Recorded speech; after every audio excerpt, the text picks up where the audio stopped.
গতরাতে খুব বিখ্যাত গিটারিস্ট রবকে হত্যা করা হয়েছিল। তিনি খুব অভদ্র ছিলেন, কখনো তার ভক্তদের সাথে তিনি দেখা করেননি। গোয়েন্দা মামলাটা তদন্ত করছিলেন এবং 3 জন ভক্তকে সন্দেহভাজন হিসেবে চিহ্নিতও করেছিলেন। প্রথম অনুরাগী যে ছিলেন রব, কোনো ভক্তের সাথে দেখা করেনি। তার দেহরক্ষী আমাকে এই অটোগ্রাফ দিয়েছে, তিনি এটা বললেন।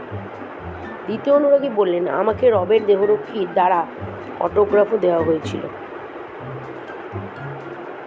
আর তৃতীয় ফ্যান বললেন, আমার জন্য একই স্যার, রবের দেহরক্ষী আমাদের এই অটোগ্রাফ দিয়েছে।